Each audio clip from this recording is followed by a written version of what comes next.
Gashi. Ƙasar Ghana dai ta fara kawo wa ƙasar jamhuriyar Nijar taimakonta na motoci da kayan aiki domin duk ƙasar da ta ce za ta kawo mata hari. Yayin ƙasar China ita ma shugabanta ya fara kawo wa ƙasar Nijar kayan aiki domin su ma su fara gudanar da aiki kan cewa duk wanda ya ce zai kawo musu hari. Yanzu kuma muka samu wani labari mai ƙarfi daga jamhuriyar Nijar irin abubuwan da suke faruwa a cikin ƙasar jamhuriyar Nijar. Sojojin ƙasar China sun fara shigowa da sababbin makamai cikin ƙasar jamhuriyar Nijar saboda sun ce za su ba wa ƙasar jamhuriyar Nijar gudunmawa akan duk wanda ya ce zai kawo wa hari. Jamhuriyar Nijar dai ta samu ƙasashe guda uku wanda za su taimaka mata a yayin yaƙi. Bola Ahmed Tinubu shugaban jihar Najeriya shi ma dai ya yi magana a kan cikin jihar ya ce ba wanda zai kawo wa cikin ƙasar jamhuriyar hari. Yanzu kuma jamhuriyar Nijar ta fara tanadar kayan aiki wanda za ta yaƙi ƙasashe da dama wanda suka ce za su taimaka wa Muhammad Bazoum. Irin abubuwan da suke faruwa a cikin jamhuriyar Nijar dai yanzu Bola Ahmed Tinubu ya ƙara da cewa jamhuriyar Nijar za ta dawo da Muhammad Bazoum kujerarsa. Irin abubuwan da suke faruwa a cikin ƙasar jamhuriyar Nijar suna da yawa. Ƙasar Ghana da ta miƙo kayan aikinta domin ƙasar Nijar ta taimaki ƙasar China. Duk da irin abubuwan da suke faruwa ƙasashe da yawa sun fara kawo wa ƙasar jamhuriyar Nijar kayan aiki domin su ma su tanadi kayan aiki. Kowane irin lokaci za a iya kawo wa ƙasar jamhuriyar Nijar hari. Shugaban China Abiy ya kawo wa sojojin ƙasar Nijar kayan aiki domin su taimaki ƙasar su. Duk da irin sauke Muhammad Bazoum da suka da kan kujera abubuwan suna ta shafuwa ana ta yaƙi a cikin jamhuriyar Nijar. Duk da sauke Muhammad Bazoum da suka yi da kan kujera abin ya zama fitina. Yanzu kuma ƙasar Ghana ta ce duk abubuwan da yake faruwa a dinga kawo mata sababbin bayanai. Samun kama Muhammad Bazoum da aka yi da yake fitar da sirrin ƙasar jamhuriyar Nijar. Shi yasa ƙasar Ghana ta ce za ta sauke Muhammad Bazoum da kan kujera. Dama ita ce take mulkar ƙasar Nijar. Ƙasar Ghana dai ta ce duk abubuwan da Muhammad Bazoum yake suna sane da shi. Yanzu kuma haka za su sauke Muhammad Bazoum da kan kujera ne ba don kuma ba saboda munafurtar ƙasar Nijar da yake yi. Irin abubuwan da Muhammad Bazoum yake yi sun ce a kowane irin lokaci za su sauke da kan kujera. Yanzu kuma ƙasar China ta kawo wa ƙasar Nijar kayan aiki domin su tanadi kayan aiki a kowane irin lokaci. Ƙasar Amerika kuwa ta ce ita ma gashi nan za ta fara shigo musu da kayan aiki domin kowace ƙasa ta kawo wa tallafinta.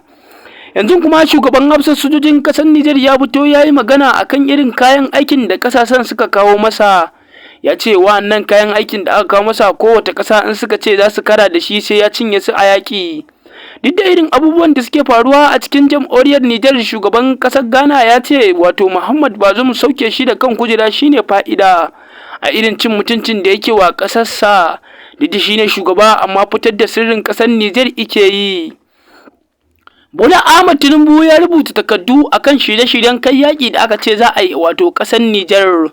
Duk irin abubuwan da suke faruwa Muhammad Bazoum ya ce ba wanda ya isa ya hana shi taimakon ƙasarsa. Duk da sojojin ƙasar jamhuriyar Nijar sun sauke yi daga kan kujerarsa akan irin abubuwan da ya yi. Kotu kuwa ta yanke mai hukuncin kisa ta hanyar rataya. Muhammad Bazoum dai shugaba na gari ya fito ya yi magana da Bola Ahmed Tinubu akan irin masifar da take afkuwa a cikin ƙasar jamhuriyar Nijar. Irin abubuwan da suke faruwa a cikin ƙasar kuma Muhammad Bazoum ya ce ba laifinsa a ciki. Ƙasar Ghana dai ita ce take mulkar su duk da ya fito ya yi magana akan ƙasar ya ce ta daina mulkar su. Mulkin mallaka ake wa ƙasar jamhuriyar Nijar. Dalilin da yasa kenan ya fito yake faɗar martani ga bakinsa. Ya ce ƙasar Amerika ta daina mulkar ƙasar Nijar. Duk da irin ƙasar jihar Najeriya da take cewa za ta kai wa ƙasar Nijar hari. Za su taimaka wa Muhammad Bazoum domin a karɓi kujerarsa ta ƙarfi da yaji. Sojojin ƙasar jamhuriyar Nijar sun tanadi kayan aiki domin su kara da duk wanda ya ce zai kawo musu hari. A irin abubuwan da suke faruwa dai yanzu haka motoci an kawo musu sama da guda 250 domin su ma su shirya don kan yakin da aka ce za a yi. Kotu ta yanke wa Muhammad Bazoum hukunci ne ba don kuma ba akan irin abubuwan da yake wa ƙasar jamhuriyar Nijar. Yanzu kuma kotu ta ba da umarni domin Muhammad Bazoum ya sauka da kan kujerarsa. Muhammad Bazoum dai ya ce zai sauka da kan kujera, zai ci gaba da aikinsa akan shi ya sauka ba shi da mukami a cikin jamhuriyar Nijar. Shugaban hafsar sojojin kasar Nijar dai kotu ta mai da shi shine shugaban sojojin kasar jamhuriyar Nijar, kuma sun nada shi a sabon shugaban da zai ci gaba da gudanar da aiki a cikin kasar jamhuriyar Nijar. Kasar dai ta ce Muhammad Bazoum ba shi da aikin komai sai cin mutuncin kasarsa. Duk da fitar da sirrin kasar jamhuriyar Nijar da yake yi, ba su hana hakan ba da suka sauke yi daga kan kujera.